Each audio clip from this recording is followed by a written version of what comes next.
Yan, hello and good afternoon, teachers. Sir Jake, good afternoon. Magandang hapon. Magandang hapon, Franco, and to all the teachers Yan, joining hello and us. good afternoon, teachers. Again. Sir Jake, good afternoon. Magandang hapon. Magandang hapon, Franco, and to all the teachers Yan, joining hello. Jake, good afternoon. Magandang hapon. Magandang hapon, Franco.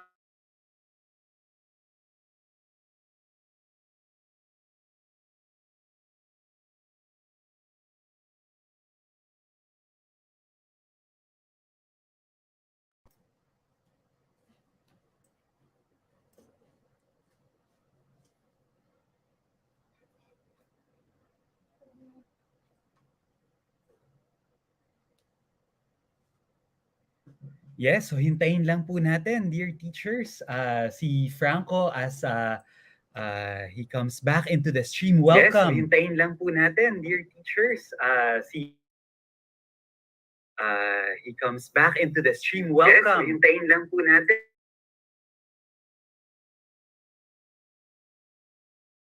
Okay, checking on my end if my audio is good.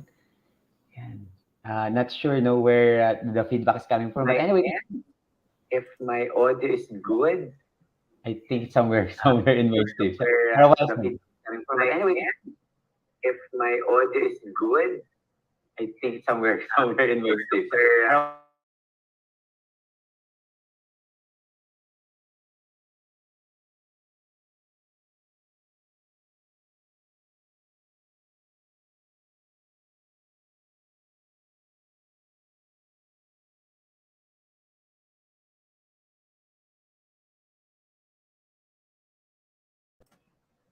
Okay, please hold on as we sort out our technical issues, dear teachers. Okay, please hold on as we sort out our technical issues, dear teachers. okay, Sir Jake will just reset the stream for a while, no? We'll be back po.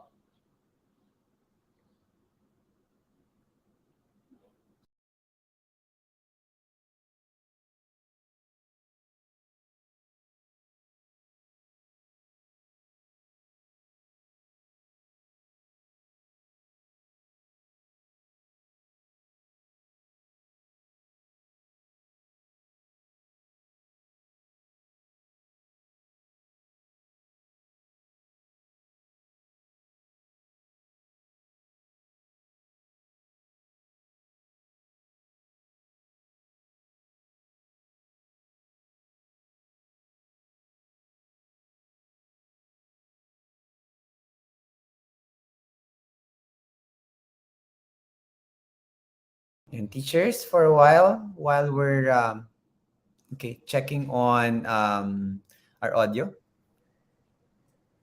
Okay na yata, Sir Franco? Mukhang okay na tayo. Yeah, syempre hinihintay natin yung feedback. Ano? Oo ba? Okay na, wala na. Yes, maraming salamat Sir Jake, and of course for our teachers for being patient on our stream for today. Anyway, good afternoon teachers. Magandang hapon po and welcome to our last day, no. Yes, we have accomplished so much pero nakakalungkot din ng konti kasi patapos na tayo with our series, but again, the energy, the enthusiasm, the willingness to learn, Sir Jake, remains the same all throughout from day one up until today. Yes, exactly, Franco. I'm seeing teachers who are still with us, no, since day one. Since Mark Mealy taught us about being learning designers. And then the next day, si Mel Obedoza talked to us about how we can inspire our co-teachers and students to be computational thinkers. Diba? How Hamil spoke about how to harness the potential of AR, VR in the classroom. And finally, kagabi, when Z Pochi talked to us about how every learner is a creator, yung mga teachers na kasama natin from the first day, kasama natin in all those sessions and still with us this afternoon. No? Yes, no, meron tayong mga consistent talaga no ng mga attendees no from day one until today no day 5. But of course, teachers no, wag din po natin kakalimutan that all episodes are replayable. So since mga hindi pa nakahabol, nagkaroon ng problema sa signal or among ano no others no, or other issues, okay? Don't forget that we will be extending no your participation, okay? Accomplishing your requirements for the CPD certificate. So magbagala. And of course, no, this will be an open resource for all. Kay Sir Jake, no, pwedeng Yes. balik-balikan. Kay I want to learn about AR/VR. Pupunta tayo sa session number 3. I want to learn about computational thinking. Look for session number 2. And what's good about Sir Jake, no, has been already curated into a playlist in our YouTube channel. So madali na siyang hanapin. Hanapin lang natin CPD event number 4, digital education, at makikita mo na yung 5 episodes ng ating digital education series. So, teachers, napakadali, no? And of course, definitely, no, worth looking back into later, no? Pag mas maraming tayong oras siguro, lalo na pagpasok siguro ng December, no? Pag medyo mas maluwag-luwag na yung schedule natin for this year. Yes, and this is made possible, dear teachers, by the collaboration between AccredAsia and Kaagapay Teacher Support. Matagal na po namin pinag-usapan ni Franco to, and finally nagawa na natin. And see, when we put our resources and talents and networks together, grabe yung impact ng community, grabe yung outcomes na nagagawa na nakikita natin when we really just support and help each other. And definitely, there will be more to come in the future. Right, Sir Franco? Yes, no, indeed, Sir Jake. No, grabe yung planning stage ito. Ang tagal. Grabe yung pinagdaanan. Ano, and of course, no, pulling all strings no, in order for this to Yes. happen. Of course, no, all for the love no, for our teachers no, to support our teachers. Okay. Anyway, Sir Jake, no, siguro, before we start our session, before we introduce our speaker, ano nga ba itong topic natin for our last session okay, for our series? Yes, Franco, and dear teachers, alam naman natin that schools are spending more and more resources on new digital tools and platforms that promise better outcomes for students. Unfortunately, many times we see that these programs are focused more, Sir Franco, on the flashy design, diba? Rather than solving real classroom issues or providing real solutions to help address what we call the learning gaps or the learning crisis that we're experiencing. So many times we encounter that the actual academic component is missing in many of these new programs being implemented in the classroom. So if we want to really espouse the benefits of technology and we want to harness the potential of technology in education to the fullest, we need to bring the ed back into EdTech. And our research person this afternoon, no less than the CEO and founder of AccredAsia, will help us, guide us, even handhold us, Franco, in realizing that important point na even with all the technology and tools at our disposal, at the end of the day, what's most important is student learning. At the end of the day, what's most essential is that we're able to achieve student outcomes. So, excited tayo dyan, Sir Franco. Yes, no, Sir Jake. And of course, bago po natin ipakilala yung speaker natin for today, Sir Jake, no, gusto ko rin lang i-mention para the teachers are also properly, are informed, okay? Kasi ang ganda kasi ng context ng speaker natin, okay? Meron siyang global perspective no, coming from outside of the world and of course experience no of education kay innovations around the world, and of course no nagstay na rin siya sa Pilipinas if I'm not mistaken, Sir Jake, no, okay, knowing also the context of the Philippines, okay, therefore we're looking at from a global and local perspective when we talk about educational technology for this afternoon. So really excited no for our session for today, Sir Jake. And of course, wag nating patagalin siguro, Sir Jake, and let's now introduce no and bring in our speaker for today. Yes, absolutely. Dear AccredAsia and Kaagapay teachers, on behalf of Franco also, it's my honor to introduce our guest for this afternoon. He is the CEO and founder of AccredAsia.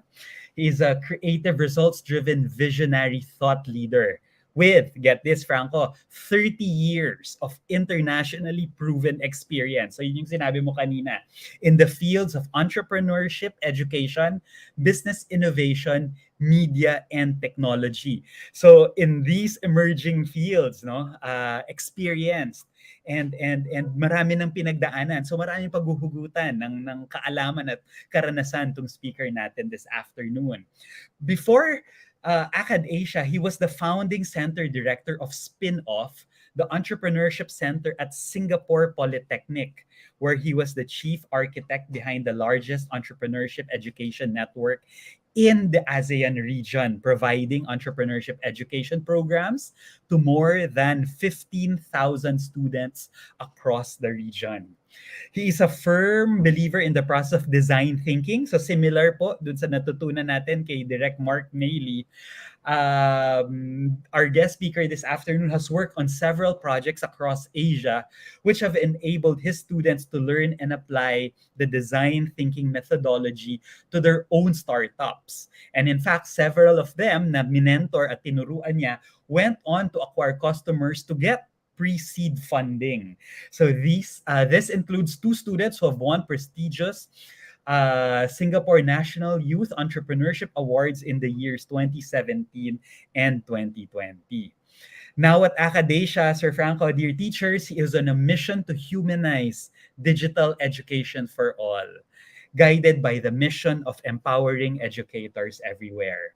This is actually his fifth startup, and it empowers the largest online community of teachers in Asia with more than 300,000 teachers to upskill and reskill themselves in order to improve the learning outcomes for their 21st century learners. Franco, dear teachers, itong big boss ng Acad Asia, alam nyo, kahit foreigner, Pinoy na Pinoy ang puso nito.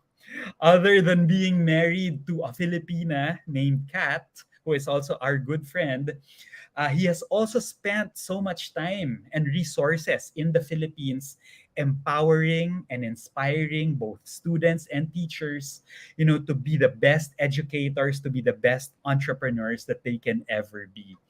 For all that he has done for Philippine education, matuturing talaga nating isa ring Pinoy teacher itong guest at keynote speaker natin this afternoon. So dear teachers, let's all welcome the CEO and founder of Acad Asia, Mr. Nilesh Bhatia. Hi Neil, welcome to the stream.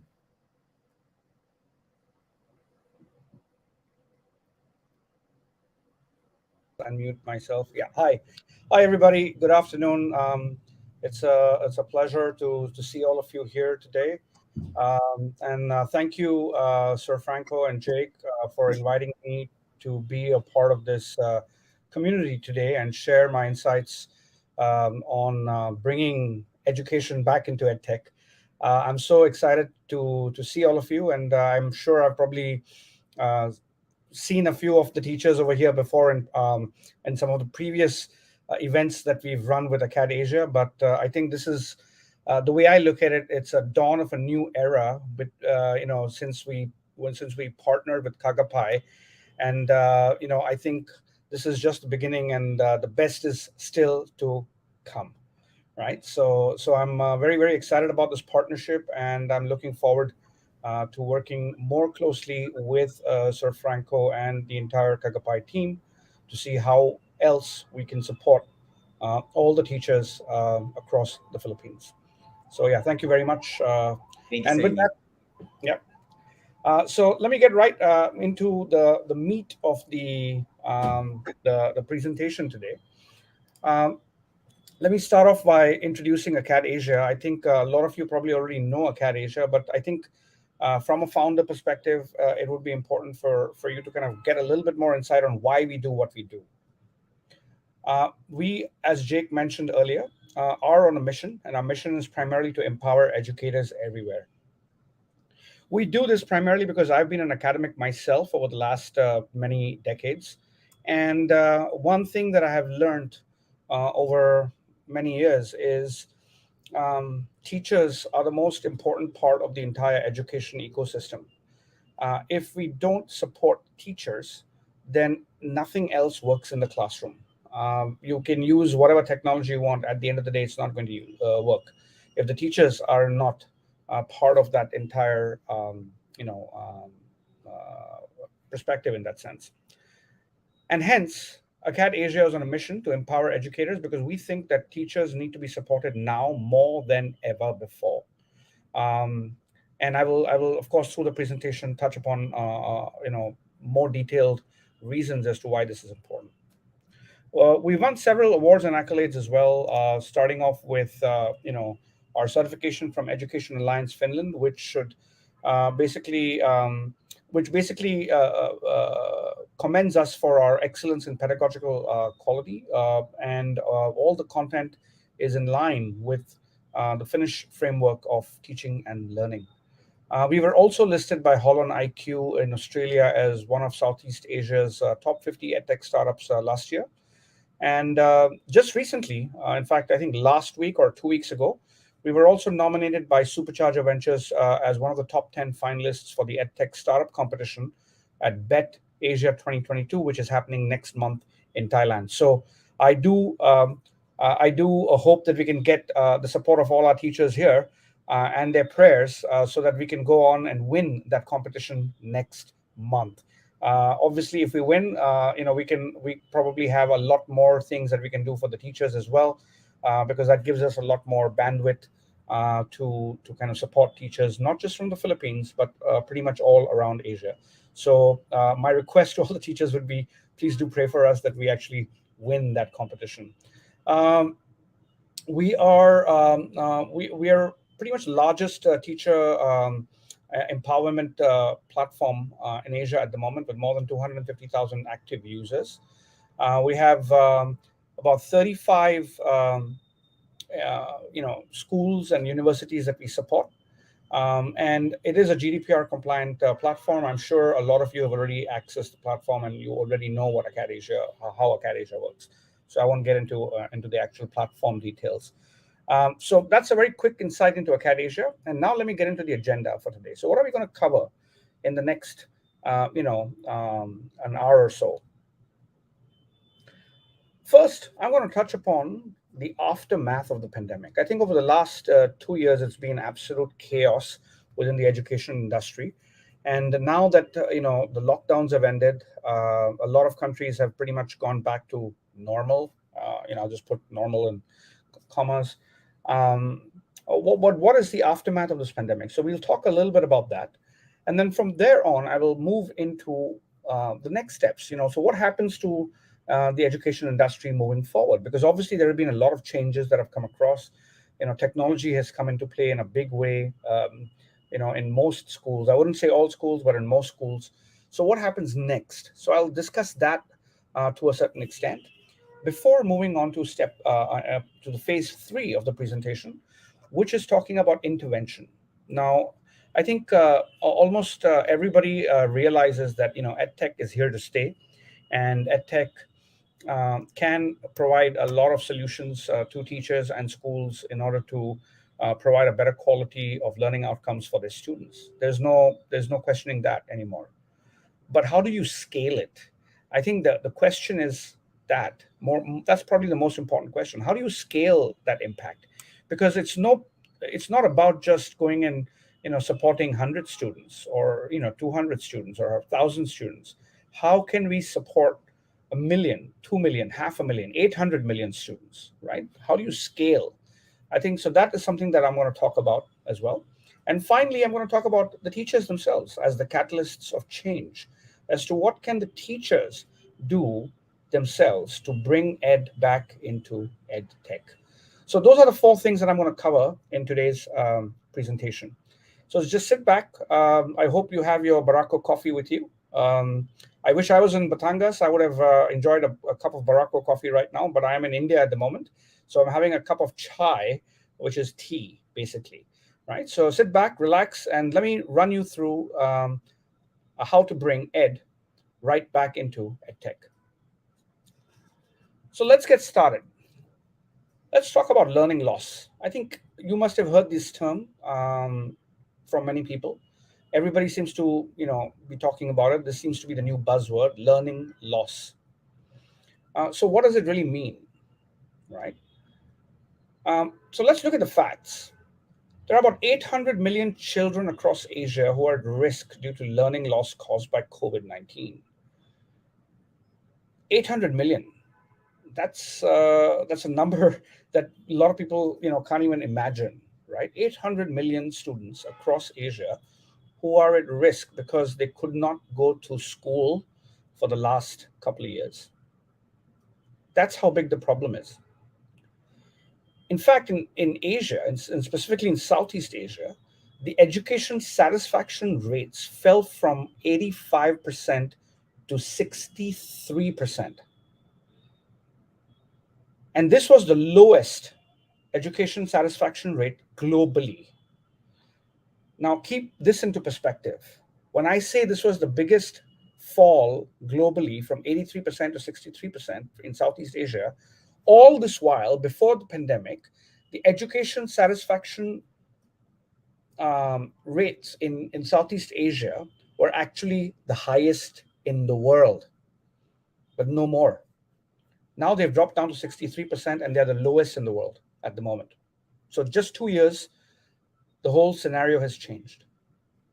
Also, one thing that came to the fore during the last couple of years was that students at high poverty schools across ASEAN were hit hardest. And I'm sure you must have probably seen a lot of that happen in Philippines as well, especially the schools from the provinces are probably the hardest hit. The students over there have suffered perhaps the most, because I know for a fact that many schools, many teachers, many students did not have access to digital devices. They did not have access to Wi-Fi or internet. So for them to be able to even learn, it was a massive, massive exercise, and it was very, very difficult to actually, learn anything substantial. In the Philippines, 27 million children went without any in-person learning for almost 2 years. And I'm sure you all know that more than anybody else. 27 million children in the Philippines. In Asia, I think Philippines was the country that had the largest time where the schools were closed, right? 27 million children were affected. And 7 million children in Asia are at risk of dropping out of the school due to the pandemic. 7 million. They don't want to go back to school, right?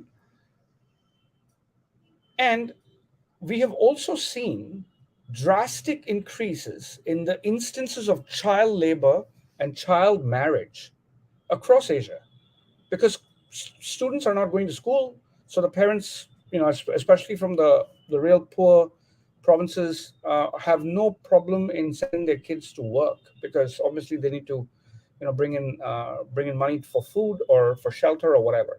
But kids should be in school. They should not be working. They should not be, getting married off. So this is a huge issue, as you can imagine. And in fact, every single government globally is currently struggling on how do we solve this big, massive learning loss issue. In fact, according to the Asian Development Bank, pandemic-induced school closures stand to lose an average of $180 per year, or a 2.4% decline in their expected future annual earnings. And the present value of these future earning losses for the Asian region is $1.25 trillion, which is equivalent to 5.4% of the GDP of the entire region. So obviously, this is not just a problem from a teaching and learning perspective, but it is actually beginning to hurt the economy. And we can actually already start seeing the effects of it in many countries. Okay, it is actually hurting the economy, because if you don't have trained students, if you don't have skilled students, it's very difficult for them to find employment. And if people are not employed, they're not getting paid. And if they are not getting paid, they're not spending.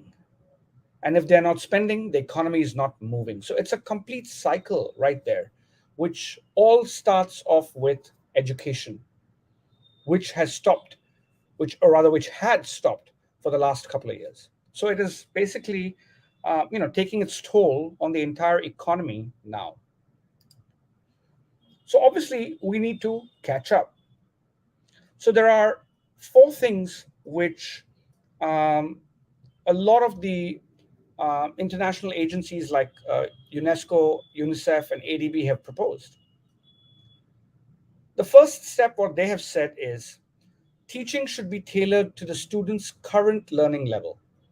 Okay, basically, it is personalized learning. Basically, what they're saying is that every class would have different, types of students, and they would learn things in a different way, and the teacher should then cater to every single student's individual ways and needs of learning. That's what the recommendation is.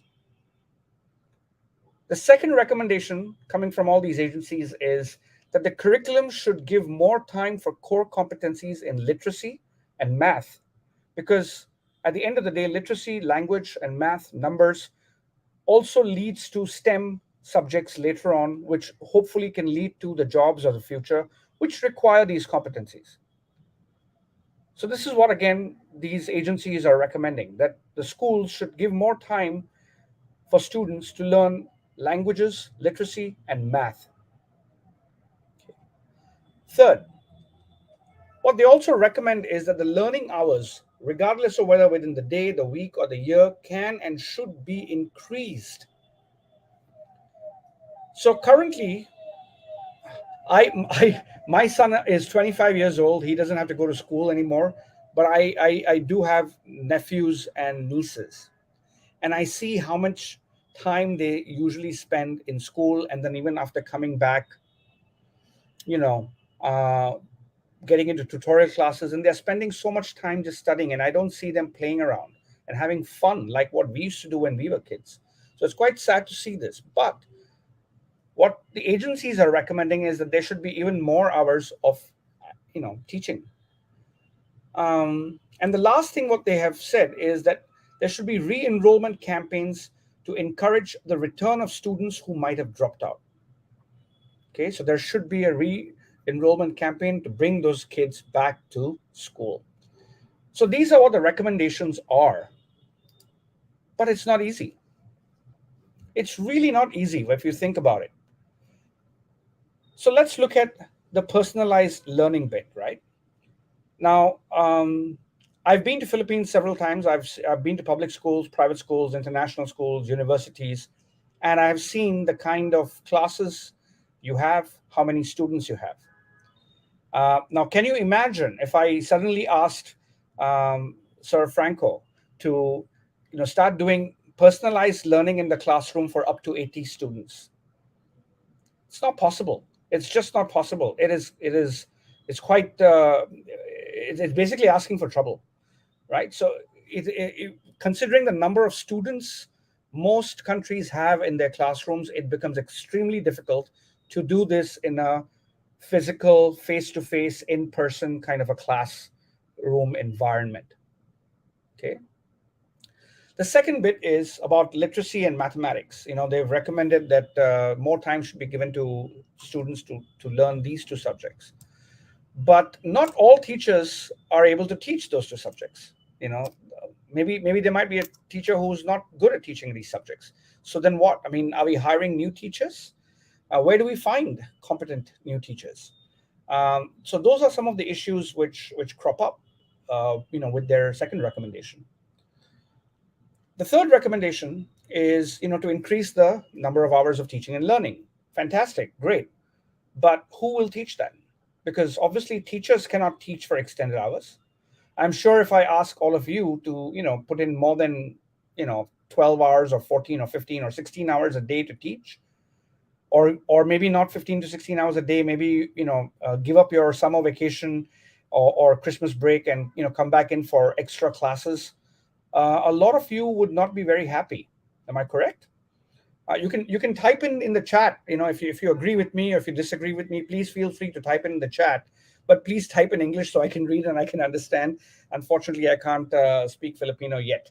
So if you agree with me, please do type in the chat and let me know whether are you willing and able to teach more than 15, 16, 17 hours a day, or giving up your summer vacation. It's not that easy for all teachers to agree to that. And also, the door-to-door campaigns, when they talk about running campaigns to increase the student enrollment. Now, when you run a door-to-door campaign, that could be pretty expensive for a school to conduct. Very expensive for a school to conduct. And is the school really a marketing agency? Because this needs marketing. This has to, you really need to go out and tell students to come back to school.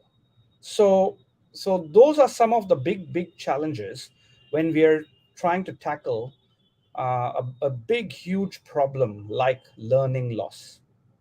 Okay, like learning loss. It's a huge problem.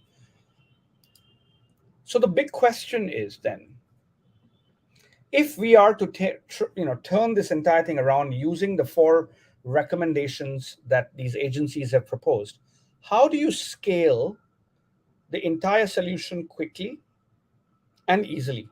How do you scale it? If there are 800 million students all across Asia, how do you really scale this quickly? Because if you don't, if you are still teaching the old way, there are only so many number of hours we can teach. There are only so many number of students we can pay attention to, right? So how do you scale this quickly and easily? Think about that for a moment. Okay. So hence we now come to EdTech. So introducing EdTech, right? I'm sure all of you are used to the term EdTech by now.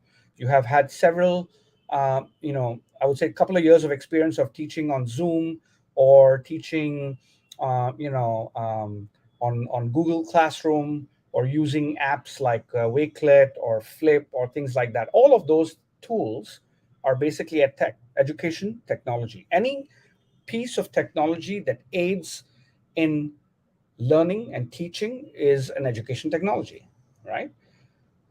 So think back for a while. Let's kind of roll back. One of the earliest pieces of tech ever used in a school or in an education setting was a chalk and a blackboard. Think about it. It's very rudimentary, but that is technology. It is technology in a way. Even paper and a pen is technology used in a classroom, and to me that is ed tech as well. The reason I'm giving you these kind of comparisons is I want you to look at things from the perspective that it is not just computers and electronics and Wi-Fi that is that I would consider as ed tech, because anything that can be used in a classroom environment for teaching and learning is ed tech, including a pencil, paper. All of that is ed tech. And of course, now we have all these other cool things which everybody glosses over, like artificial intelligence and machine learning, AR and VR, and I believe you guys had a session on this as well. Blockchain, for credentialing. You have something called communities of learning, where you can learn from with other teachers. You have data analytics, which gives you insights into your students, so you can go in and with interventions to support them better. Learning management systems, of course, like Google Classroom. You have Moodle, and all of these kind of learning management systems, and of course videos, YouTube, or video platforms like Zoom or Google Meet, and so on and so forth. So now you have access to all of these tools at your fingertips. All of these tools are available at your fingertips, right? Anybody can use them. They are all accessible. Some of them are expensive, some of them perhaps not, but there are solutions available for all kinds of problems within the education industry. So what are the benefits of EdTech? For students, there are several. First, because most of the EdTech platforms are hosted on the cloud, the students can access all the information at 24/7. They can work and learn from anywhere and at any time. Now, this is a huge shift from the traditional way of teaching and learning, where you had to go to school at 8 o'clock or 7 o'clock or 9 o'clock in the morning and then sit through a whole days of class and then basically pay attention in class and try and see what your teacher is saying. But now the students have the power to learn from within the palm of their hands using digital devices from anywhere at any time. Personalized education, which is one of the recommendations made by the government agencies, is now possible and can cater to different learning styles if teachers are using EdTech and if students are using EdTech. Because there are many tools out there which allow you to help the students decide how they want to learn and what they want to learn at the same time as you covering the entire syllabus or the curriculum that you are supposed to cover within that particular lesson. But each student learns in a different way, so you could actually change the pace of learning for the students. You can, for example, provide more difficult content for the smarter students or more detailed explanations for students who probably need additional support. So all those personalized interactions can actually happen using various EdTech platforms. Third, on-demand video lectures allow classroom time to focus on collaboration. And this is already happening even here in the Kakapai community. So over the last couple of days, you guys have gone through several video sessions, and now the entire video catalog is available on YouTube. It's available on the Accredited platform. And in fact, on the Accredited platform, you can also collaborate with other teachers. You can text them, you can communicate with them, and you can learn with them as well. So all of that can only be possible if there is technology as the backbone behind EdTech. 4, gamified and interactive lessons engage students more deeply. Okay. So again, if you look at your student persona, who is the student that you're teaching today? If you just think about that, this particular student that you are teaching in the classroom today is very, very, very unique and very, very, very different from the types of students that we were when we were in our classroom. And how is that?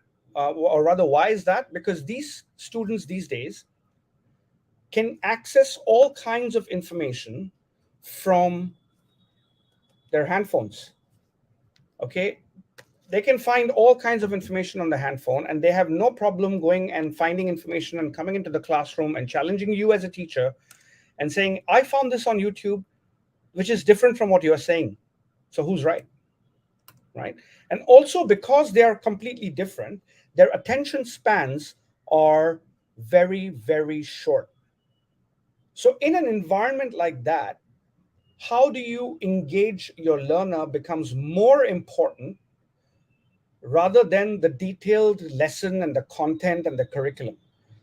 Because the kids these days, if in the so-called TikTok generation, they don't want to watch anything beyond 30 seconds. If you don't have their attention within 30 seconds, you've lost them. That's it. So that's why gamified and interactive lessons come into play. And if you know how to gamify your lessons, then the students don't even think that they are learning. They think they are playing a game. But whilst they're playing a game, whilst they're interacting with the lesson, they're actually gaining a lot of important knowledge. Okay, so that's the benefit for the students in that sense. Fifth is students can actually track their own achievements and verifiable credentials, which can lead to a job. So, like, for example, I know for a fact that all of you teachers, after you complete this particular session, you will probably log into the Accredited platform. You will complete some requirements there, and you will get your CPD accreditation.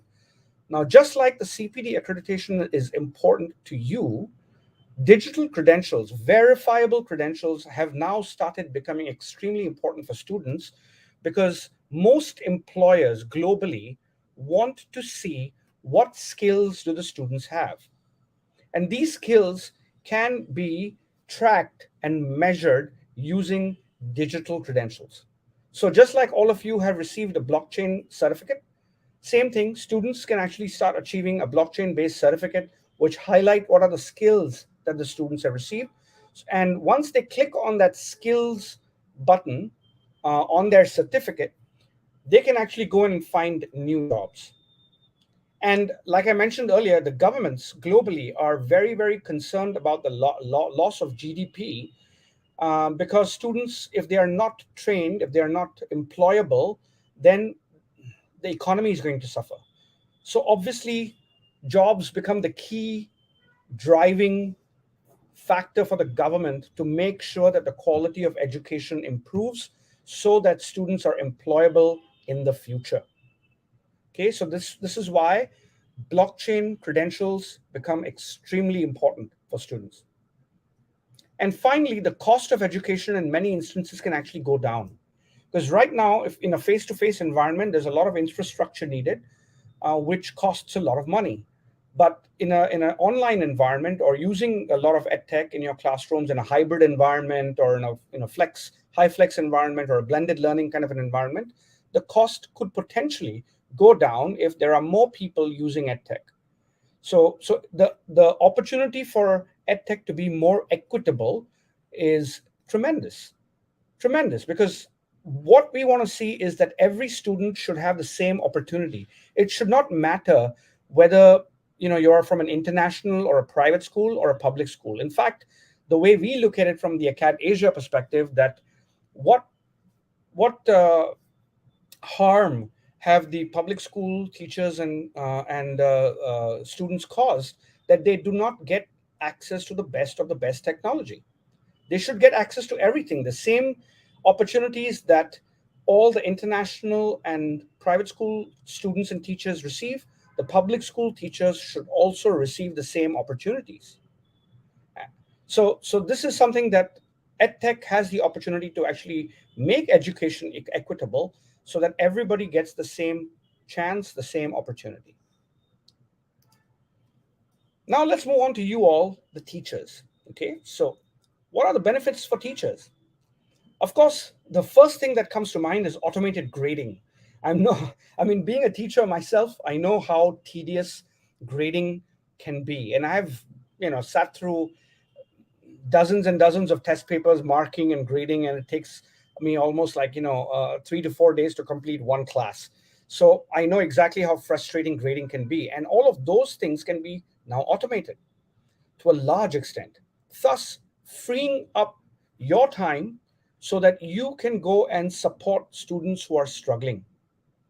Okay, because a lot of the times as teachers, we are so how do I put it, drawn down by administrative tasks, that we don't get enough time to spend with students and really intervene when needed. And a lot of those learning points are lost because we are busy.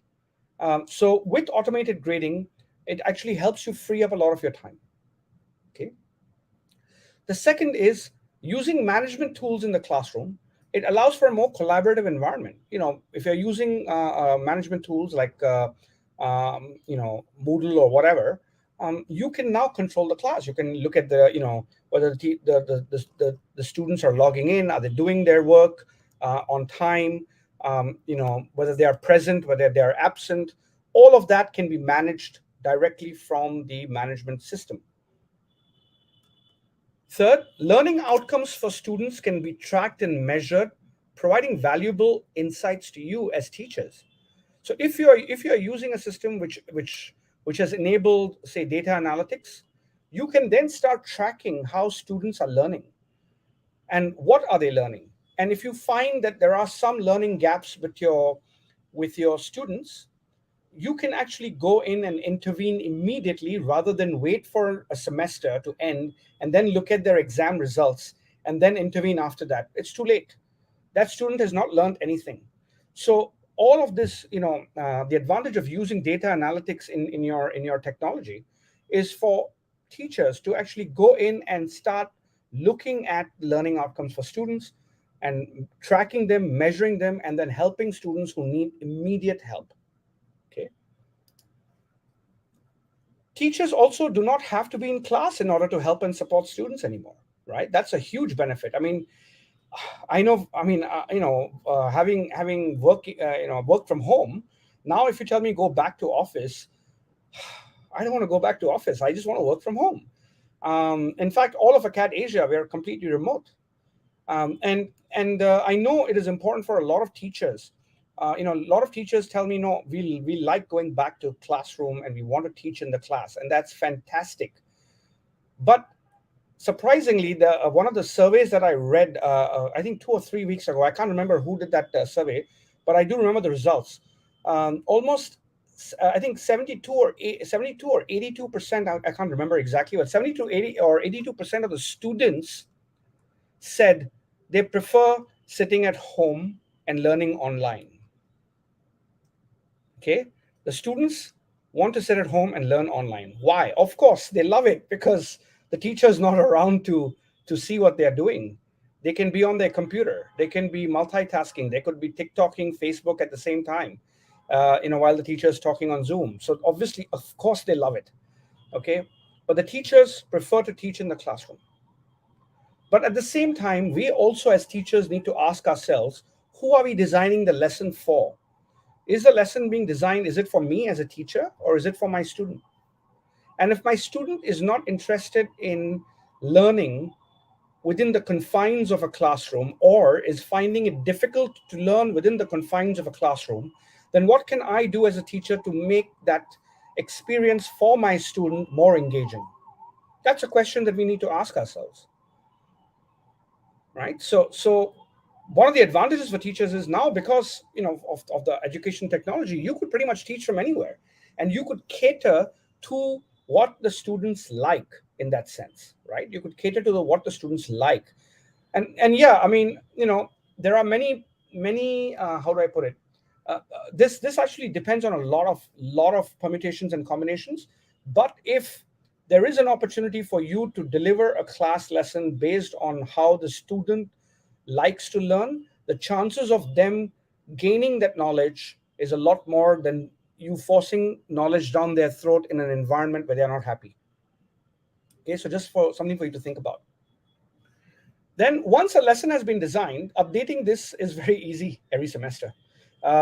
So this is something, again, we've seen in ACAD Asia as well, and I'm sure all of you teachers have also seen it. The first time when you design a lesson, it is relatively time consuming. But once you design it and it works, then updating it every semester is relatively easy. Okay, it's relatively easy. And then the last benefit for teacher here is that you now have the opportunity to experiment with new and modern teaching frameworks and styles because of using different tools, different edtech platforms, using data analytics, AI, ML. There are a lot of things that you can actually try and to make the class more engaging, more fun for your students.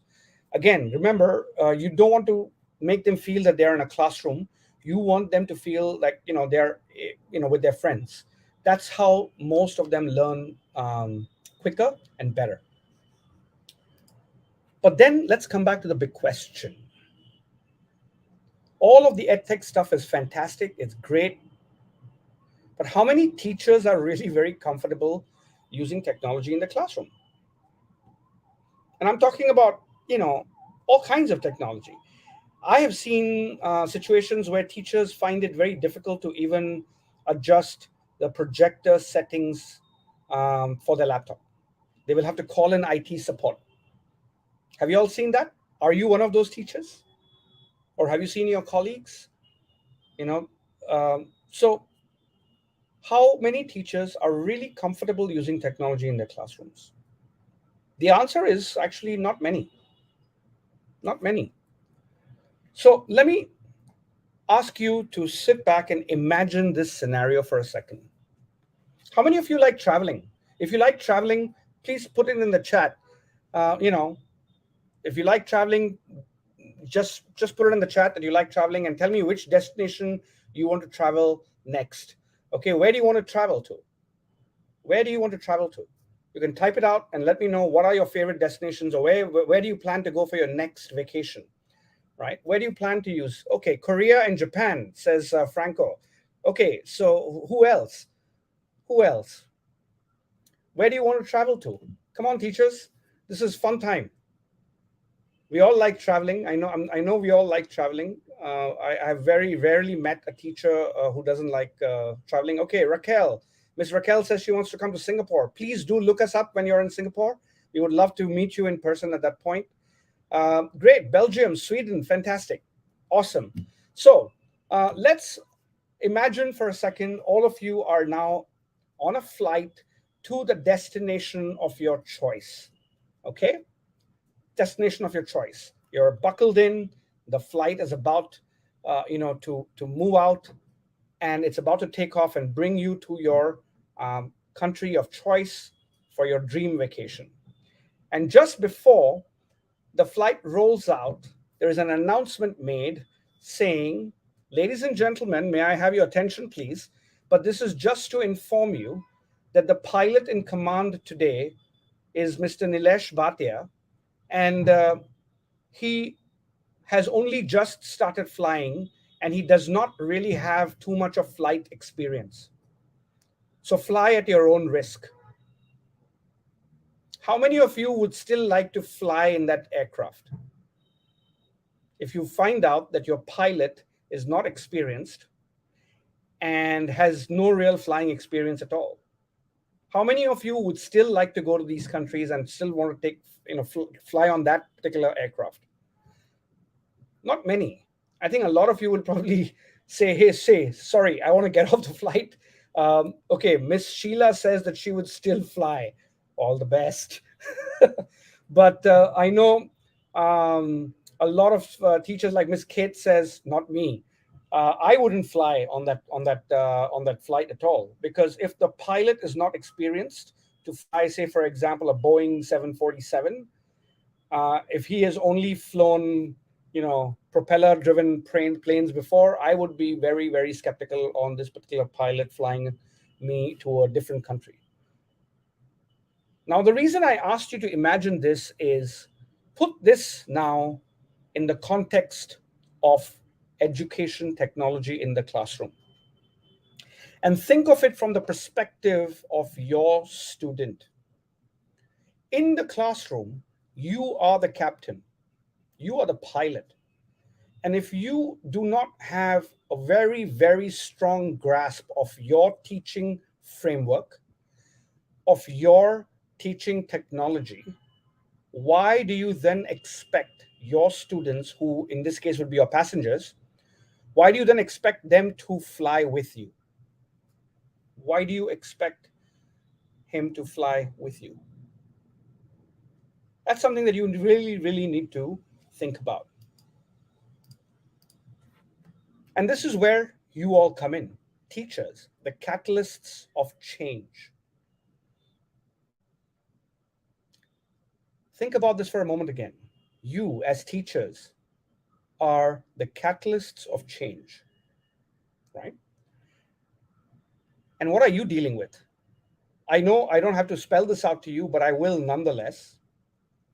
98% of children in Southeast Asia use mobile devices, and you, the teacher, have to compete with the student for their attention. So you're competing with them on TikTok, you are competing with them on YouTube, you are competing with them on games, on Facebook. You are competing for their attention. Why? And if I was a student, why would I want to be focused on you as a teacher if you are not as entertaining as TikTok, or if you are not as entertaining as the guy on YouTube? The attention span, what I mentioned earlier, is running shorter and shorter and shorter. You need to know how to get your students' attention immediately. And that is not just about education, it's more about entertainment. And that's why there's a new word which has been coined, edutainment. Edutainment. I know a lot of hardcore teachers would probably say, like, I don't think that's right. I agree with you. It's not right, but it's sign of the times. Again, we have to do whatever we need to in order to help our students become, future ready in that sense. I'm not saying go and do a song and dance, but if you can do an entire lesson on Twitter or an entire lesson on TikTok, why not? try it out. It's fun. In fact, it could be really, really fun for you and for the students. Okay, there you go. Miss Sheila says we can be TikTok teachers too. Okay. The second bit is teachers need to be able to make their students ready for future work and have global competence. Okay. Now, future work is something that is very, very important for teachers to know about. And unfortunately, many teachers that I have met over the last several years have not even heard of the term called future of work. Um, so, if a lot of teachers haven't even heard of this term, how do you then make your students future ready? The future of work says basically that a lot of the jobs that we currently see will disappear in the next 10 to 20 years. They will not exist. So by the time your students graduate, the jobs that you are preparing them for now will not even exist, or rather may not exist in the future. So what are they going to do? How are they going to find jobs? Right? So that is why it is important for you as teachers to make sure that your future the students are ready for future work and are able to compete with people from other countries, because the internet has basically opened up markets everywhere. And today, for example, if I want to find somebody to work for my company, I don't necessarily have to look for those people only in Singapore. We have several staff working in the Philippines. We have several staff working in Indonesia, in India, in Vietnam. Because people, as long as you have Wi-Fi and computer and you are able to speak well and you're able to get the job done, you could be working for any company anywhere. So in an environment like that, your students need to be really, really competitive and need to have all the right skill sets needed in order for them to be ready for this future work. Now, if the teachers are not aware of this, then how will they prepare their students? Okay. Number three, you as teachers are frontline troops who need to modernize if we are to truly transform education. Okay. We really, really, really need to modernize. The entire mindset of teachers needs to change, which is very difficult. And I completely empathize with all of you because I've been a teacher myself. But think about it this way. Okay. One of the qualities of future work in students is lifelong learning. How many teachers are lifelong learners? How many teachers actively seek out opportunities for professional development on a regular basis? Maybe the Kagapai community does, but not everybody else outside of it, right? So if the teachers, being the frontline troops, are not willing to modernize themselves, how do we transform education? How do we support our students? How do we make sure that our country grows and is successful in the future? That's a very, very difficult question to answer. Okay. Which all boils down to teacher competency. Now, there are a lot of professional development programs out there, teacher training programs out there, but not all of them are scalable. Okay, because again, let me remind you, I asked you how do we scale this, because we don't want to just make sure that we have a solution which works only for 100 students. We want to make sure that we have a solution that cuts across borders and can support more than a million, 2 million, or 100, 200 million, or even 800 million students. So if you're looking at teacher training, your traditional models of teacher training, they're not going to work. They're not going to be scalable. Why are they not scalable? So think about this for a second, right? Traditionally, teacher training has always happened face to face in a classroom. Your school principal might invite somebody to come and talk to you, and they will probably run a class for 2 or 3 days, and you're sitting there listening to this person talk, and that's it. But all of you teachers are extremely busy. You all could be doing 100 other things at that time. That may not be the right time for you as a teacher to learn, but you still have to. So, and also once you finish that workshop or a class or whatever, chances are you don't even know what is that worth, for you in your portfolio, in your career. What is that certificate worth? Is it worth anything at all? And also, who's teaching this? A lot of the times, what I've seen, especially from education technology companies, and I'm going to be slightly critical here of some of the training that happens here. Please do bear with me. But I'm just trying to be as factual as possible. This is what I have seen with my own eyes. A lot of education technology companies, when they work with schools to train teachers, they basically only talk about how do you use my technology. That's it. How do you use my technology? If you can click this button, and then you can click this button and see it can do this, and see it can do that. That's all well and good. But the reality is, what the teachers want to know or should know is, when do I push this button? Why do I push this button instead of the second one? From a pedagogical from a pedagogical aspect, when do I use this tool in my lesson to achieve what learning outcomes? I haven't seen many people really address those kind of questions. And those are the most important questions. It's not about the technology. Anybody can learn technology. I mean, what can happen? At the most, you might delete a few things, and you learn. But nobody, what is important for teachers to learn in PD is, when do you intervene? How do you intervene? What kind of tools you use? Why do you use them? When do you use them? And how do you build your lesson around them to make the learning outcomes more effective for your students? That's the bottom line. The second bit is, when teachers have no or low level of competency in using EdTech, stress and anxiety levels grow up. Okay, I'm sure all of you have also probably gone through this at some point over the last 2 years. The stress levels, your anxiety levels have all gone up tremendously.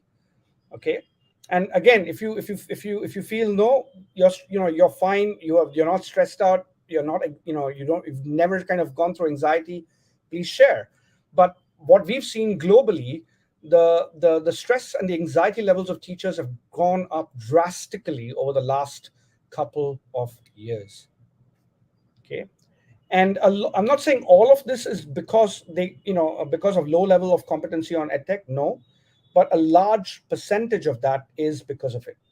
Okay, not all, but a substantial percentage of that is because of not being able to use technology comfortably in a classroom environment, because you're always nervous. What if I look like a fool in front of my students, right? What if my students laugh at me if I don't know how to use the tech? These are real questions that teachers have to think about. The third bit is that it is difficult to track and measure the competency and efficacy of teachers. So, like, for example, if I'm an academic leader, if I'm a principal in a school, as a principal or the academic manager, how do I know which teacher is good and which teacher is not? How do I figure that out? Because all of you are designing lessons, but I don't have the time as the academic leader to sit in every single class. So how do I track and measure the competency and the efficacy of teachers? Right now, in a traditional way of upskilling teachers, it's impossible to do. It is really impossible to do. So that's why you have a wide range of lessons being delivered, even within your own schools. Even within your own schools. There are some teachers who are extremely, extremely good. Their lessons are very well thought out, well planned, well designed, very engaging, fun, and entertaining for their students. But then there are other teachers who will just upload a PDF file and a quiz. That's it. Huge gap. How do you find out which is a good teacher, which is a bad teacher? Very difficult for academic leaders to actually go in and track competency of teachers in a traditional model, right? So the bottom line is this: without competent teachers, the effects of learning loss will hurt our students for a long, long time. So bottom line is, it doesn't matter what technology you are or you are not using in the classroom. Okay? If your teachers are not competent, if your teachers are not upskilling, if your teachers do not know the new ways of engaging the young generation, the digital TikTok generation, the learning loss is going to continue for a long time. And that needs to change. That really, really needs to change. And this is something that I would urge all of you, my dear teachers, to really reflect upon. Look at yourselves in the mirror and ask yourselves very, very honestly, are you able to help your student be ready for the future of work? Seriously, are you really ready? The way forward, according to me, is this. One, teachers should not be scared or overwhelmed by technology. Many a times I've seen teachers just freak out, like, oh, what do I do? I'm lost. I lost the screen. Where do I go? Don't don't panic. Figure it out. Relax. It is only a computer. At the most, it'll shut down, or at the most, you might end up deleting something, which you can always recreate. The best part about that is that it is not the end of the world. It is not the end of the world, right? Just figure it out. Don't be overwhelmed by technology. Okay. Second is stay away from the factory model of education. I think this is extremely important because I've seen a lot of schools, even in um, even in Philippines, I've seen a lot of schools deploy ready-made content from several people, and just offer that as a factory model for education. They will just take textbooks, pre-made lesson plans, and just deliver that to the student. That's it. That is the worst thing that you can perhaps do for your students, because every student is different. Every student learns in a different way. Every classroom is different. So how can you just take a standard textbook from somewhere else, standard lesson class plan from somewhere else, and assume that every single student is going to enjoy that lesson? Not going to work. It's not going to work. You really need to stay away from these factory models of education. It's doing more harm to your students than good. In fact, by signing up for and learning from good quality PD that provides you with an experiential learning, you as teachers will learn how to fish rather than somebody giving you the fish and telling you, okay, just take this and learn. No, you got to learn how to fish. You have to improve your competency. You have to become better, modern, world-class teachers in order to make your students prepared for the future. Okay? You need to keep time for continuous professional development constantly. This is part of lifelong learning. Again, I've seen a lot of teachers say, well, why do I need to do PD? I've already completed all my requirements for my teacher's license. I've already completed my 40 hours or whatever. Why do I need to do more PD? But here's the thing. You should not be doing continuous professional development just to maintain your teacher license. You should be doing continuous professional development to improve yourself as a teacher and to provide a better experience to your students. That should be the aim for professional development, not your teacher's license. Right? So you have to make time. I know it's busy, everybody's busy, but you have to make time. And the advantage of doing this online, so say for example, like on the Acad Asia platform, you can actually decide when you want to learn. You don't have to learn the whole day. Even if it is a 4-day course, you can split it and you can complete it in 40 days. It's fine. You can put in half an hour of reading time, half an hour of PD time every single day, or every single week, or every once 2 weeks. But you have to make time to find ways to improve yourself in the classroom and outside it. You also should join various communities of teaching practice and learn from other teachers globally, because there are several teachers globally who are doing phenomenal work, and they are not afraid to share their knowledge and their techniques with other teachers.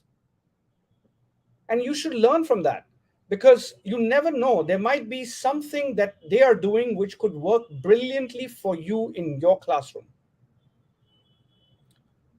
So this is something that you can, you can, again, on the Accredited platform, you can actually join any of those communities of practice.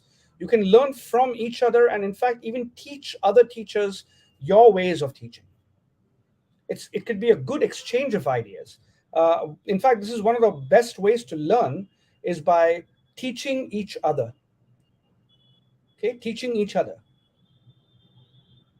And the last thing is tracking and measuring your own progress as a teacher and sharing your journey with others. I think this is also very important, because that kind of lets you focus, rather, it kind of lets you stay focused on the task at hand.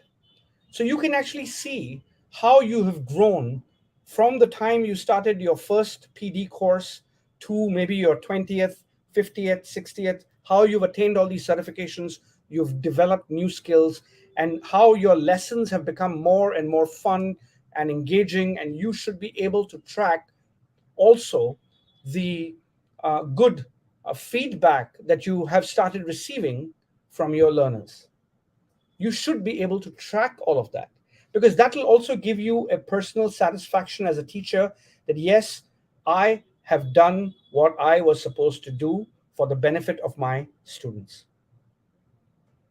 Okay, it's a very noble profession, teaching, and we need to kind of get back to that. We need to learn ourselves, so that we can make learning fun for our students. Okay, so in conclusion, let us bring ed back into edtech one step at a time. And it all begins with us as teachers. It's not about technology. Technology will change. Technology will change. It has changed in the past, and it will continue to change. Things will become faster, better, smaller, you name it. But we as teachers are here. We will always be here. And we need to be here for our students. And it is us as teachers who have the power to bring the ed back into edtech, one step at a time. So with that, thank you very much, everybody. I hope all of you have enjoyed this discussion. And if you would like to connect with me, please log into the Accredited platform. And I'm always lurking around somewhere. You can search for my name in the members forum, and you can feel free to add me. I would be more than happy to talk to all of you virtually on the platform. Thank you very much. Once again, Sir Franco, and to all the teachers, and to Jake, for being the voice of Acad Asia as part of this community as well. Thank you very much, everybody. Thank you, Sir Neil, no, for that wonderful and amazing discussion, okay, on bringing ed, no, back into edtech. Sir Jake? Yeah, Sir Franco will agree. There are so many things that are thought provoking, right? We are reminded of our mission as educators, our calling as teachers, right? And Neil was able to give us, a very clear picture of where we are now as teachers, the challenges that we're facing, and the way moving forward that we must take in order to remain relevant, in order to remain connected to how we can really improve the quality of education wherever we are. So thank you so much, Neil. We'd like to invite, Franco, our teachers in attendance to ask Yes. questions. They may Question? now post their questions into the chat box, and then let's keep the discussion going. And then, through your thoughts and insights, we'll be able to further deepen our conversations on this. Although Meron nag- what I'm seeing right now are like thank yous for Silner. I think the discussion was really engaging now, and of course, no, one that really lots of insights in our discussion. While we're waiting for some questions, no, Sir Jake, no, I'd also like to bring what Sir Neil was able to highlight, and again, the teachers, no, as frontliners of education. Okay, we. Um, as a primary mover, no, of innovations in education. I'd like to also I appreciate, no, the message being sent was sent, no, by Sir Neil earlier, that we while the job is noble in itself, no, we have to also be an active agent of making it even more important and more relevant. Okay, because well, as discussed by Sir Neil, no, times are changing, contexts are changing, Right. demands of the 21st century are changing. The way we were taught maybe in the 20th century, or at the onset of 21st century, is really different to how we're projecting our students to be employed in the 21st Mm. century. So really, really nice reminder from Sir Neil. Ayan. Okay, so far we still don't have questions from the teachers. Maybe Sir Jake, we can start with you, or I also have a question. Right, right, right. So I can start, Neil. Right. Thanks so much for all the insights that have been shared. But I guess one of the things that can be considered a key takeaway from that discussion is how teachers can really be future ready educators, or how the teachers will prepare students to be lifelong learners and future ready themselves. Um, Neil, based on your experiences, in different countries, working in different schools, right? And in the context of where we are now, coming from the pandemic, and all the challenges that teachers, students, and schools are facing. Um, do you have an insight, Neil, on what that future is? Right? I know you can't look into a crystal ball and tell us how that will exactly look like, right? But um, in order for teachers to prepare themselves and their students for that kind of future, Neil, what's your take on it? What kind of scenario, or future is it that we want to prepare ourselves as teachers for, and prepare our students for? So just wanted to get your thoughts on that, Neil. Well, I think the future is pretty much written on the wall. Yeah. Um, um, Look at the way technology is progressing these days, right? Everything is getting automated. Everything is getting Mm. computerized.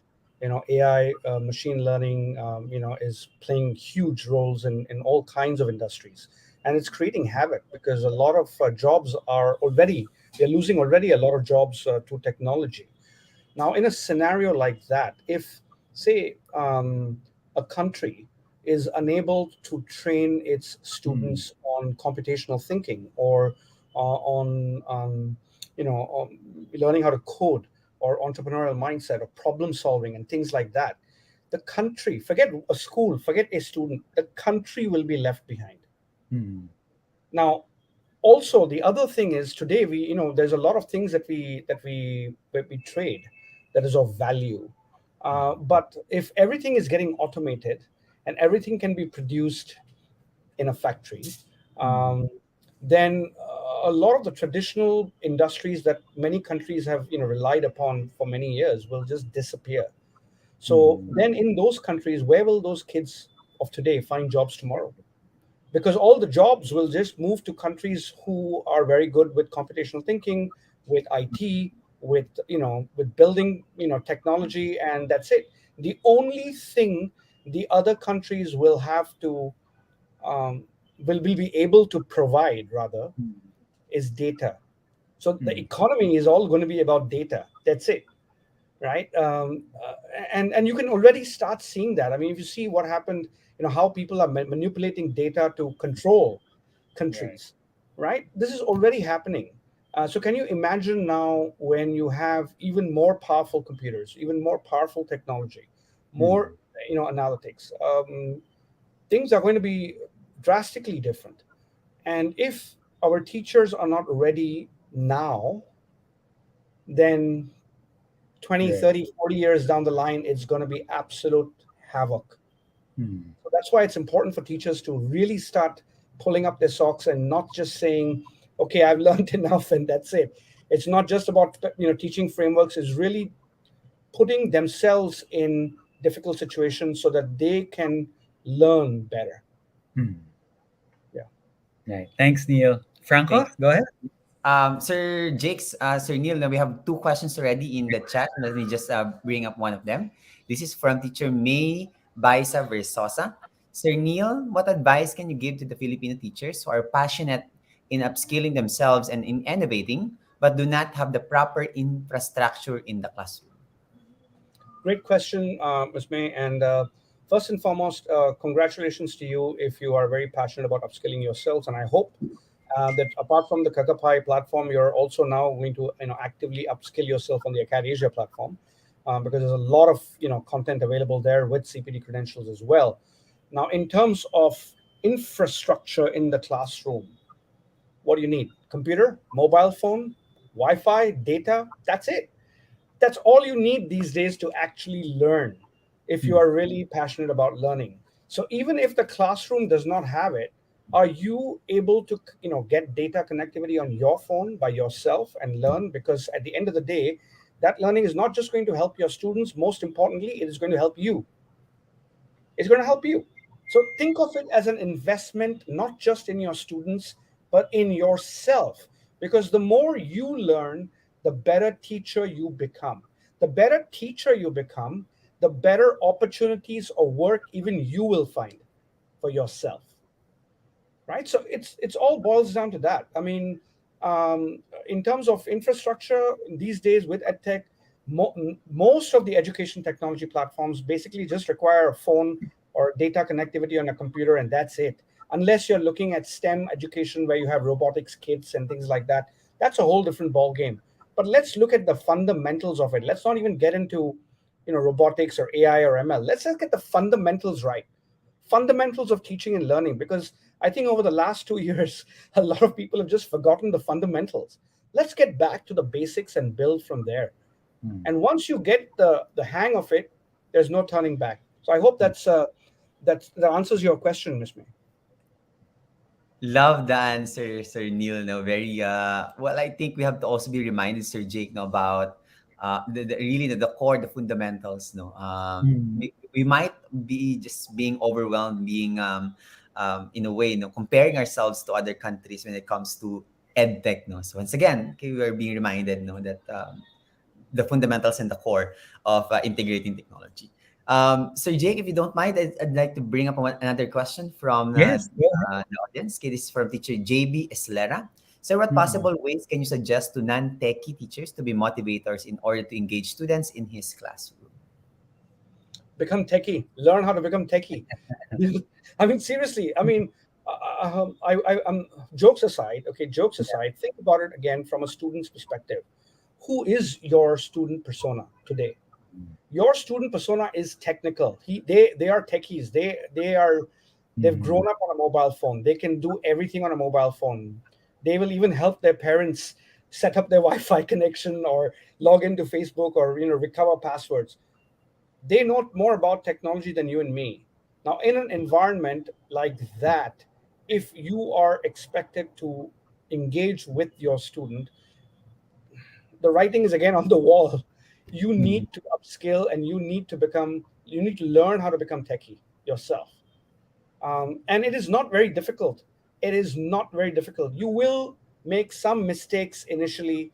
That's okay. In fact, in entrepreneurship education, we used to tell all our students, fail fast, fail forward, right? Fail fast, fail forward. So make mistakes. It's okay.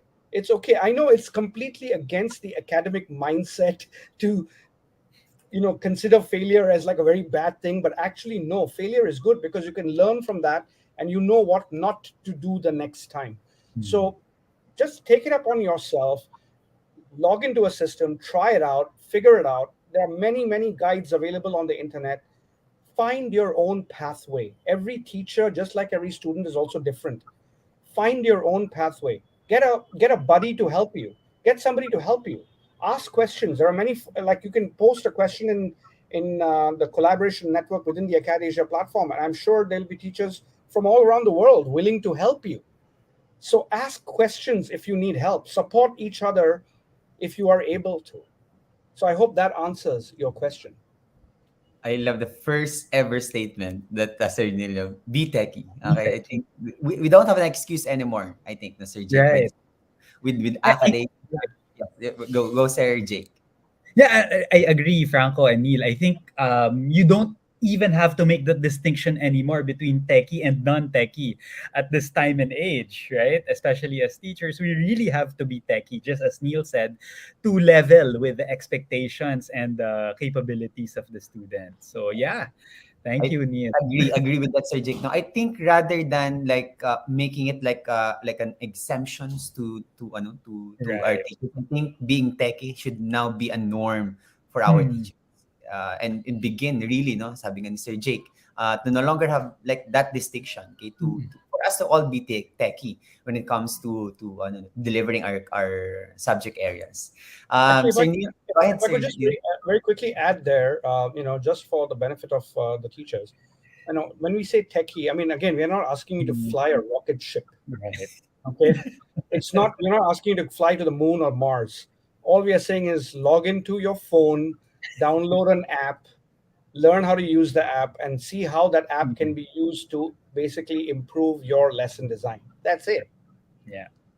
Yes, thank you, Sir Neil, for that. One more from the audience before I also ask my own question. Neil, based on your global experience, I think just to let us see, where we are right now, how far behind the Philippines is in educational technology compared to other Asian countries.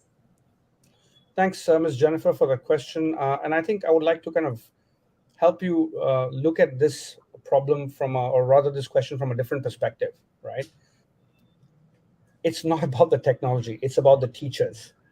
Again, I will repeat it. So the education technology in different countries has different standards. Like, in fact, I'm in India at the moment, and I can tell you, you know, a lot of teachers in India are already using education technology products in the private and international schools, but public schools not so much. And there's a similar situation in Philippines. In fact, I would probably go on a limb to say that Philippine public school teachers perhaps are using a little bit more technology than the public school teachers in India.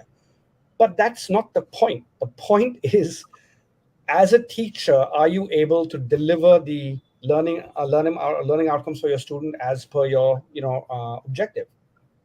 And if you're unable to do it, then it doesn't matter whether you're using a whiteboard, a blackboard, a computer, an LMS, an app, Zoom, whatever. It doesn't matter if you're unable to reach the student across the digital divide and get them to the end point which they are supposed to by the end of the lesson, right? So in a situation like that, um, I think Filipino teachers um, should be commended for the hard work they put in, just like all the other teachers from around the world. But also, um, I have seen a lot of Filipino teachers go out of their way to support students, okay, by learning new things. The only challenge that I see is they are learning new things, but it's half baked. So, meaning, I'll give you a great example, right? So, say for example, I am a teacher. I learned how to use Flip by Microsoft. Great. But I did not learn when to use it in my lesson. I did not learn why I should use it and where should I place it in my lesson and what kind of activity I should do with it. So I've seen many teachers just use Flip to put on an exercise like introduce yourself. That's it. But that's not using educational technology. I mean, I could have just basically asked the student to write an essay, introduce yourself. Why do I need Flip for that? Right. So this is where where I'm coming from, is where it's not about the technology, it's about how you use the technology in your lesson, which becomes more important to help you make a better teacher. So I hope, Ms. Jennifer, I know I didn't answer your question directly, but I hope you get my perspective of that question. Thank you, Sir Neil, for that. Okay, I hope that Sir Jennifer, Sir Neil was able to answer your question. Sir Neil, before I ask another question from the audience, I'd like to also ask my own question, my own question, sort of like in a way a reverse engineered perspective. You know, we've discussed like how to bring ed to back into edtech. But aside from teacher competencies, I was still looking at other maybe obstacles Oh yeah, on why absolutely. and other why educational technology is going to be successful or not going to be successful in a country. Absolutely, you're right, 100% right. I mean, teacher competency is very, very important. In fact, it's the center of it all. But around it, there are many other things. Infrastructure is the first one that comes to mind. Does the country have the required internet infrastructure? And I know for a fact that Philippines doesn't. Even in a city like Manila, sometimes the internet connectivity can be excruciatingly slow. And in that scenario, I would probably give full marks to the Indian government, because in India, I've been traveling all over the country, even in the smallest villages. Even a public school teacher has a mobile phone with decently fast speeds for internet. That makes a huge difference. That makes a huge difference. So infrastructure is, of course, the first one. You need infrastructure in terms of for education technology to be successful. The second bit is cost of edtech, Hmm. and this has been my main gripe with most edtech founders and edtech companies, that the cost of most of these technologies is absolutely out of hands of most students, most teachers, and most schools. Only a few top of the line schools can afford to buy the top level technology, but the rest can't afford it. I mean, it's just very, very expensive. And that is why when we started Acad Asia, Franco, we made it a point. In fact, this was something that I spoke to our team, that we want to make sure that we do not differentiate between any student or any teacher for that matter, right? It doesn't matter whether you are teaching in the best, most elite private school or an international school, or whether you're teaching in a province, in a public school. Every single teacher and every single child should be given the same opportunity. That was my first thing that I wanted to do with Acad Asia, and that's why if you go to the Acad Asia platform, and if you look at the price points that we are coming at, a lot of people tell me, "Are you serious?" I mean, because the cost of the entire 1 year membership is like what, 4 cups of Starbucks coffee for an entire year, and that includes CPD certifications, that includes more than 100 over professional development courses, community of practice, access to events, you name it, and it's at a regional level. It's all Asia, pan Asia level. Now, a lot of people think I'm crazy, but I think it's important to be crazy sometimes. I think it's important to be crazy sometimes, because if everybody's sane, then who's going to do who's going to be disruptive and change things around? So it's only the crazy ones who go and change things around. And I hope that we, in Acad Asia, along with our friends at Kagapai, are the crazy ones to go and change things around for the better within the education industry. Yeah. Thank you so much, Sir Neil, for that. No, be crazy, teachers. Okay, let's introduce innovations. Sir Jake, I still saw a lot of questions in the chat, no, but Yes. the questions have already been answered by Right. Sir Neil earlier. So we'll not anymore ask those, no, so, to avoid redundancies. Anyway, Sir Jake, any other questions or maybe insights you'd like to also share? Yeah, yeah. Also, one thing that we see in this discussion is how multiple perspectives are coming right into play.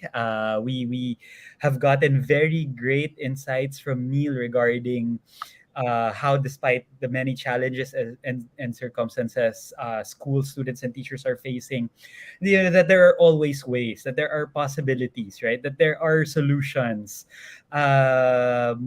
But also, what we appreciate in the whole discussion is everything's grounded on reality as well. We're not simply painting, a picture that's all glossy and colorful, no? Pero what nakita natin, Franco, na totoo yung mga issues, 'di ba? Na ramdam na ramdam natin yung mga issues. But with, strategy, with that the perspective that Neil has on these things, right? If we as teachers also have that kind of perspective, we'll be able to avoid, a tunnel vision and be able to see, different solutions to the issues and problems we're facing. Then we're more than okay, actually, right? And with communities like what we have, we'll all be able to support each other. How about you, Franco? Yes, no, I definitely agree with that. No, Sir Jake, it's a little bit painful to realize some of Mhm. our inadequacies, no, as a Right. country in our educational system. But at the same time, I think this is the path that we have to all actually face. We Right. can't keep on like giving band-aid. That's one of the things I really makes me disappointed and frustrated at times. We have a lot of band-aid solutions to education, like putting this program, this policy, not really Mhm. looking into the long term perspective. I like what Sir Neil no used earlier when you use technology. I think that's also applies no in a macro scale to education, that we can't simply like put something there not knowing how it works and why we're Mhm. going to use that in the first place. So similar to how Sir Neil is actually presenting technology in education, we also have to start really thinking that whatever we do, it must be like as mentioned by Sir Neil, data driven. I think that's one of the key aspects also that's we're missing in the Philippine education, Sir Jake. Right. Um, Most of our decisions in the educational Right. system is not as data driven, and Mhm. and and we know no, in the 21st century, as mentioned by Sir Neil, data is everything. It's going to Mhm. drive decisions, going to drive institutions, agencies in our society. So let's embrace that. Okay, Yeah. and where to best start using data? It's in education. Okay, it's because it's where we're actually going to train students to think data-driven decision making. Okay, Mhm. things like that. So thank you so much, Sir Neil. No, again, once again, no, for giving us those insights and reminders as well. Okay, so at this point, teachers, okay, we'll now, of course, now invite everyone to please send your thanks. Now, we don't will not be able to entertain questions now after this. But let's stay and send our thanks to Sir Neil, and of course, I don't know, for his time and of course sharing his expertise. So, like, currently, by the way, no, in Mumbai right now, no, okay, so still very. You can imagine how technology is able to actually facilitate this kind of discussion. But anyway, Sir Neil, thank you so much once again My for pleasure. being with us. Yeah, actually, Franco, Neil is so generous for this event and for the coming events of Kaagapay. Acadesia will be sponsoring certificates on the blockchain. So for the Yeah. events that will be identified under this partnership, yung certificates po na matatanggap ng mga teachers, hindi lang po yung regular certificate, but instead, there will be a code that perhaps auditors or employers later on may scan to verify the authenticity of the certificate and can confirm that indeed it has come from Kaagapay and Acadesia. Sabi ni Yes. Neil para sa Filipino teachers yan.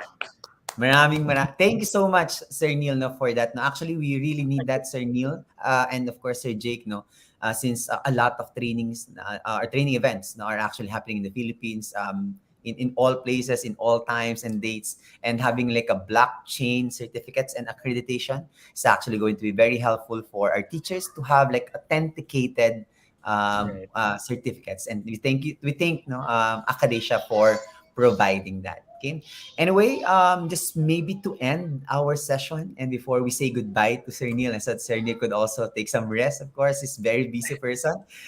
Is Sir Neil, it's always been a tradition in our community to end our session with our speakers in a good note, in a way. So maybe you could just simply ask now a short message of encouragement for all Filipino teachers who are watching right now, and to inspire them. Sure. Thanks once again, Franco and Jake, for hosting the event and for inviting me here. And thanks to all the teachers. I think the last thing that I would want to say to all the teachers is don't give up. Just don't give up. Because if the teachers give up, then that's it. So the teachers, in fact, you need to stay strong and become students yourself. And once you learn how to be a student yourself, you would get an insight onto how your students learn in today's time and age. So become a student yourself, improve yourself, and only then will you be able to create a much much bigger impact, a positive impact in the lives of your students and on the future generations of the country on the whole. Thank you once again, everybody. Thank you. Thank you so much, Sir Neil, once again. Okay, we'll now say goodbye to Sir Neil, and we'll now proceed now with some reminders, final reminders for our CPD event for today. Okay, take care. Bye bye. Bye, Sir Neil. So yan, Sir Jake, no, Yeah. what a way to end our series, na must say. Sobrang punong-puno ng insights. Grabe Yeah. yung discussion, Sir Jake, no? Grabe yung remind, some of them are actually something that we've already encountered, we've Yeah. discussed, not in a way that Sir Neil was able to package it and was able to Right. elaborate on it. No, really, really, very meaty discussion by Right. Sir.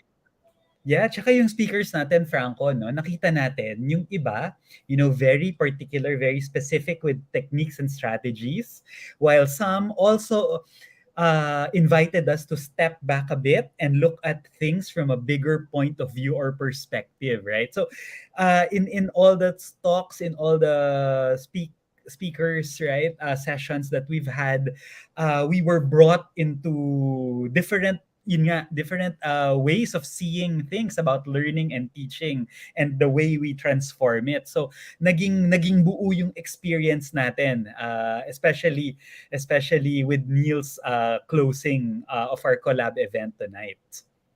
Yes, nasabi ko nga yan, nilagay ko yung sabi ni Sir Neil na do not give up, okay? Kasi totoo Yes. nga na talaga, Sir Jake, no? Pag nag-give up na yung mga teachers natin, game over na, okay? Oo, Um, exactly. Mm. Even with the technology, even with that, they say, that AI, in technology, there's teachers cannot be replaced in when it comes Correct. to the field of education.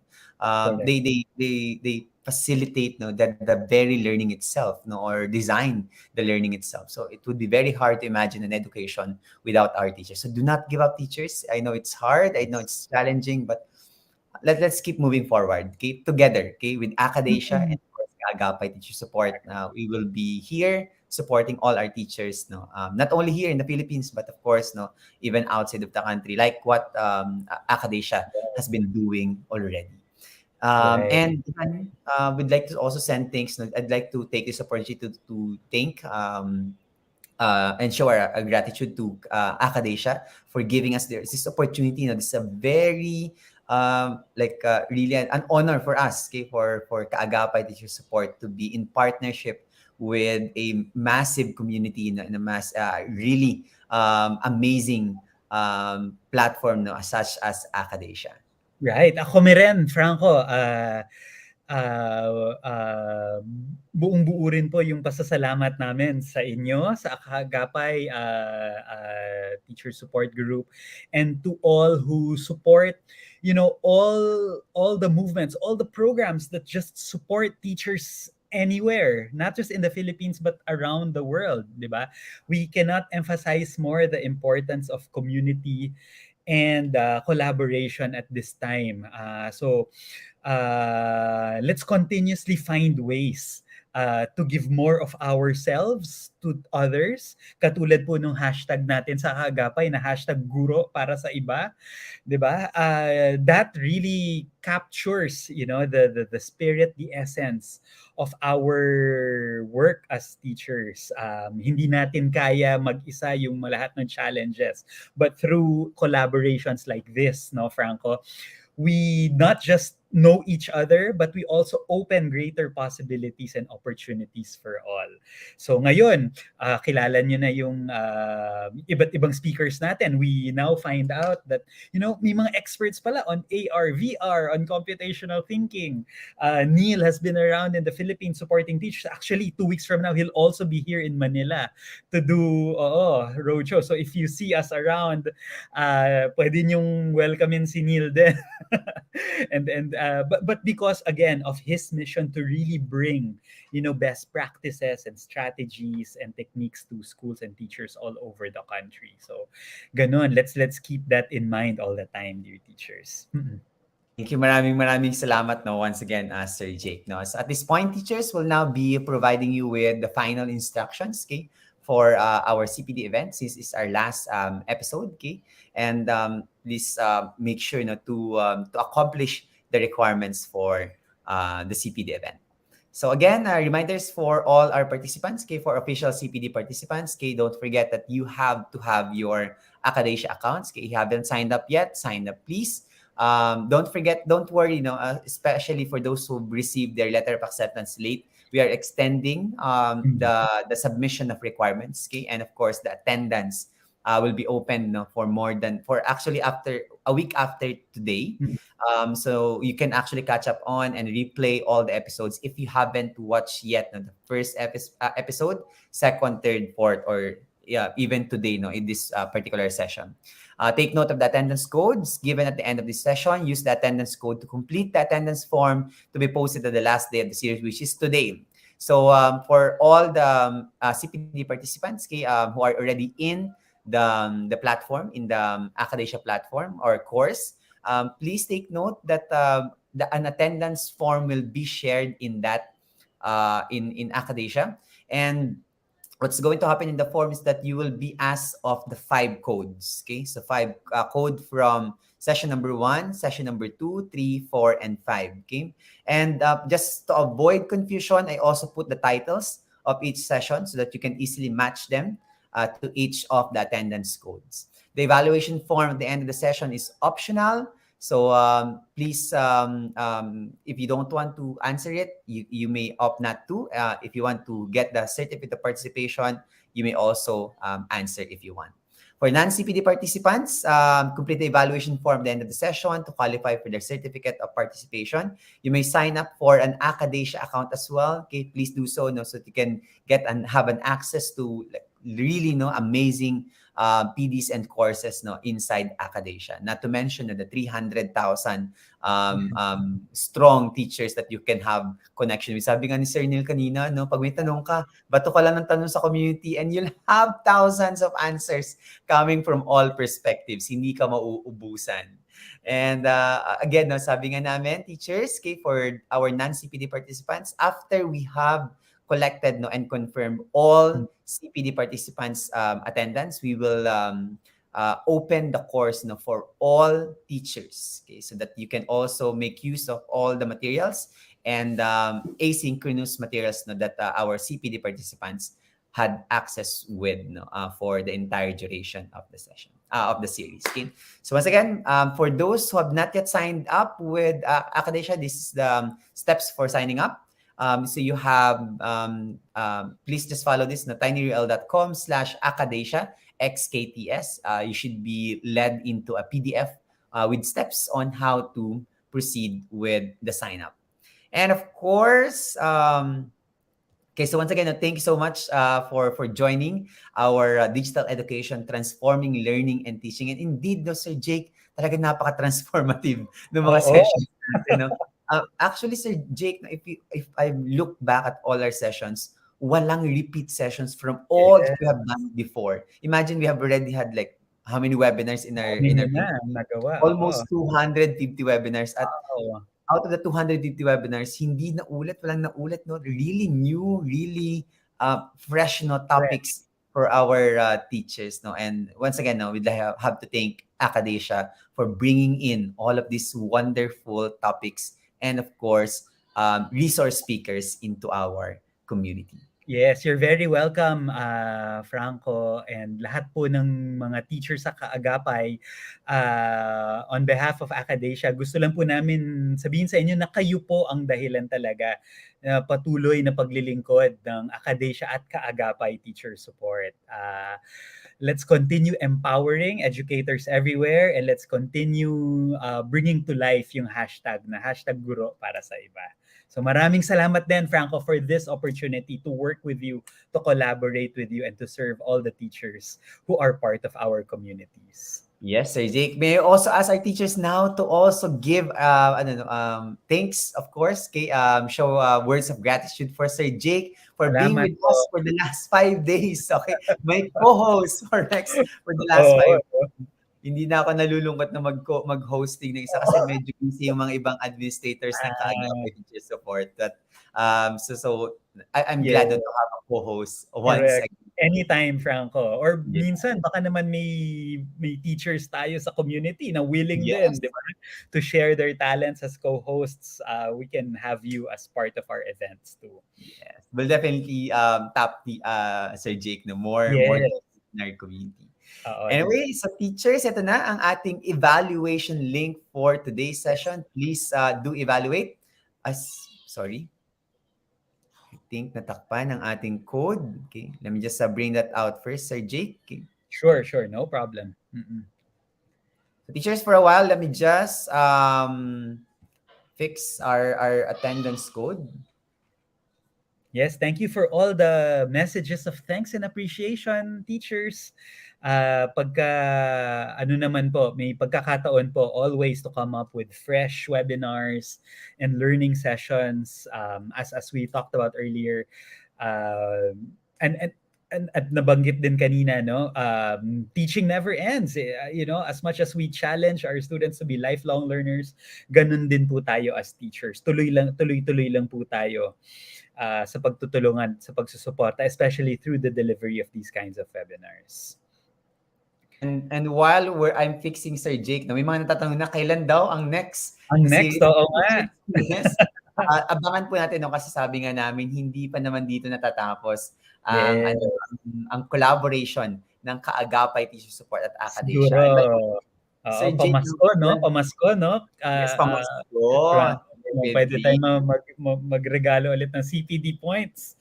Nako, abangan pa ulit ng mga teachers natin learning yan. sessions. Yes, monthly naman meron tayo. So abangan natin teachers because so far no, we're in the works with Yes. Canva Philippines. Okay? Wow. So we will be collaborating with Canva to bring in a CPD event with Canva on development of assessments, instructional materials, and of course instruction using Canva as a platform. Okay. Right. So just wait for that, teachers. And of course, Yes. tuloy pa rin, no? This October, we will have our usual October series every Saturday. So, abangan na lang ng mga teachers natin yung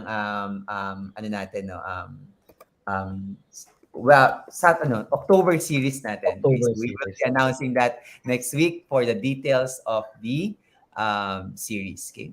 So now, Sir Jake, I'll be now sharing once again my my presentation, our slides. Okay. A while.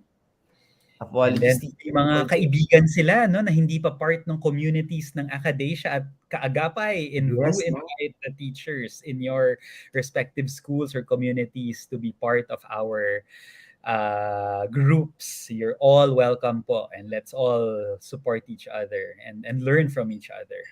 At Sir Jake, definitely, no, hindi sila mapapahiya. Yun ang Kita promise naman nila, di ba?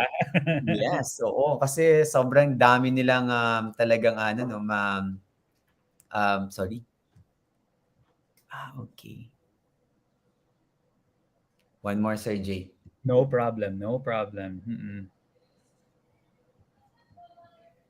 And also, teachers, maybe, yun nga, kanina maganda po, or the past week, maganda po yung mga naging discussions natin.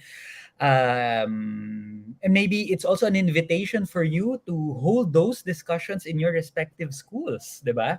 Baka opportunity rin to open opportunities for deeper dialogue and conversations about these issues. Kung may mga napulot po kayo sa mga webinar na gusto niyo pong ibahagi sa mga kasamahan natin sa eskwelahan or sa kanya-kanyang mga lugar, no? Please go ahead and feel free. And if you want us to help facilitate some of these discussions, do let us know, and then we'll help you and your schools as well. Yes, no, Sir Jake. Nasabi nga namin yun din yung isa sa mga request namin sa mga teachers, no, dahil wala namang bayad yung platform, yung ino-offer natin, no, help natin. Please be an instrument of goodwill as well. Share it to our teachers, no. be the champion of digital education in your own respective schools. Kasi we can't possibly we can possibly and virtually reach out to all teachers in the country and even outside the country. But with you as an agent, no, we can actually make it a bit faster in terms of like catalyzing digital education in the Philippines. So once again, teachers, I'm now confirming. Let me know if see if working according to Sir Alan Brutas now. Okay, Working. our very I don't know, hardworking Yes. FB group manager na Sir Alan Brutas. Okay? So with that, teachers, we'd like to thank you once again. Maraming salamat for being with us for the last 5 days, okay, of our sessions. Okay? And we'll see you again. Okay? This will not be the last series with Academia. And of course, Kaagapay Teacher Support will definitely be coming up with more topics for all of you. Paalam, teachers! Paalam. Have a good weekend, everyone.